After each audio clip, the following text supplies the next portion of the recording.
আজকে আমাদের জেঠার বয়সী লোকজনদেরকে যদি ছাত্র দলে দায়িত্ব দেওয়া হয়, তাহলে আমরা কি তাদের সন্তানদের সাথে রাজনীতি করব, নাকি জেঠাদের সাথে রাজনীতি করব? তারেক রহমানের কাছে একটাই অনুরোধ, আপনি বলেছিলেন মিছিলের শেষ লাইনও যে ছিলেন সে রাজনৈতিক পরিচয় পাবেন।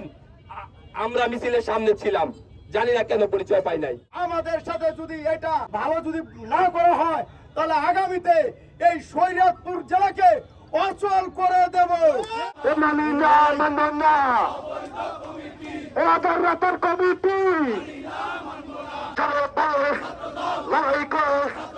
আন্দোলনে রক্ত দেয়। কারা ছাত্রদল শরীয়তপুরে করেছে, এই চেহারাগুলো দেখলে বোঝা যায় যে শরীয়তপুরে আসলে ছাত্রদল কারা করেছে। এদেরকে যদি মূল্যায়িত না করে, আজকে আমাদের জেঠার বয়সী লোকজনদেরকে যদি ছাত্র দলে দায়িত্ব দেওয়া হয়, তাহলে আমরা কি তাদের সন্তানদের সাথে রাজনীতি করব, নাকি জেঠাদের সাথে রাজনীতি করব? আপনারা একটা কথা মনে রাখবেন, আমাদের একজন নেতা আছে, তারুণ্যের অহংকার, আগামীর রাষ্ট্রনায়ক তারেক রহমান। তারেক রহমানের বাইরে আমরা কেউ না। তারেক রহমানের সিদ্ধান্তই চূড়ান্ত সিদ্ধান্ত। আমরা আগামী রাষ্ট্রনায়ক তারুণ্যের অহংকার দেশনায়ক তারেক রহমানের প্রতি অনুরোধ করব, প্রিয় নেতা, আপনি এই মুখের দিকে তাকিয়ে দেখেন কারা শরীয়তপুরের রাজনীতিতে আগামীতে এবং অতীতের নেতৃত্ব দিয়েছিল।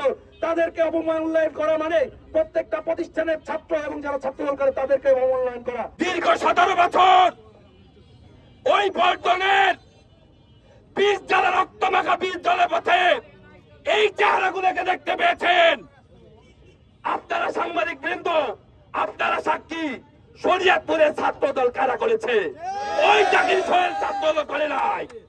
ওই জাকির সোহেল আওয়ামী লীগের সময়, আওয়ামী লীগ দুঃশাসনের সময় সকল সুবিধা নিয়েছে, এই সকল ছাত্র জনগণ নেয় নাই।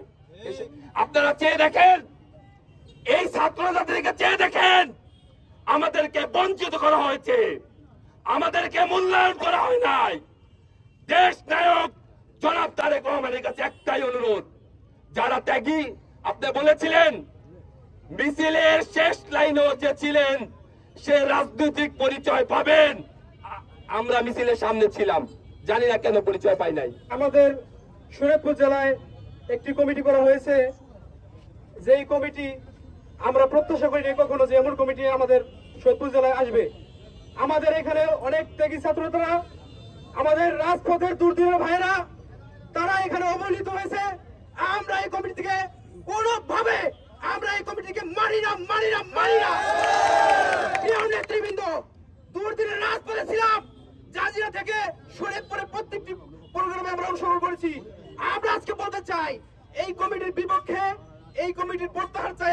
আমরা অনতিবিলম্বে এই কমিটিকে বহিষ্কার করতে হবে। আজ প্রায় 8 থেকে 10 দিন টানা আমাদের যে আন্দোলন সংগ্রাম, সেটা শুধু একটি অস্বচ্ছ এবং অবৈধ কমিটি নিয়ে। এক কথা বলে যাবো, যেটি একমাত্র একটি অবৈধ কমিটি, এর প্রমাণ শতভাগ আমরা ইতিমধ্যে নিশ্চিত করেছি এবং দিতে সক্ষম হব।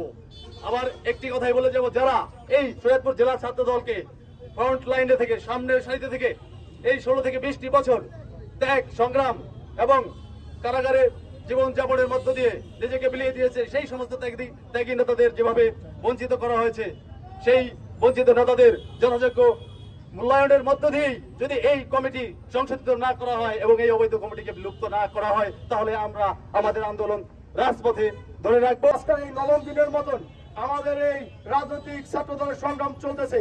আমি আপনাদের উদ্দেশ্যে একটা কথাই বলতে চাই, আমাদের এই রাজনৈতিক যে কাঠামো আছে, এই কাঠামো অনুযায়ী প্রত্যেকটা কমিটি জানি হয়, গঠনতান্ত্রিক ভাবে জানি আমাদের কমিটিগুলো হয়। আমরা চাই আমাদের ছাত্র দলের যে ক্রাইটেরিয়াটা আছে, সেই ক্রাইটেরিয়া অনুযায়ী জানি আমাদের ছাত্র দল কমিটিটা হয়, কিন্তু সেটা হয়নি। তার বিপরীতে একটা কমিটি হয়েছে। তাই আমি বলতে চাই, আমাদের এই তৃণমূল নেতা কর্মীদের, ছাত্রদল তৃণমূল নেতা কর্মীদের এই রাজপথে অবস্থান করার একটাই কারণ, যে আমাদের এই কমিটিটাকে বৈষম্য করেছে, এই অগঠনতান্ত্রিক একটা কমিটি করেছে।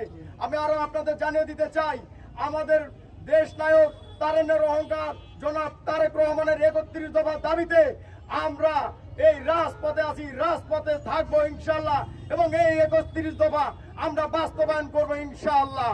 আমরা আরো বলতে চাই, আমাদের এই বৈষম্য কমিটি যারা করেছে রাতের আধারে, তাদেরকে আমরা ঘৃণা জানাই।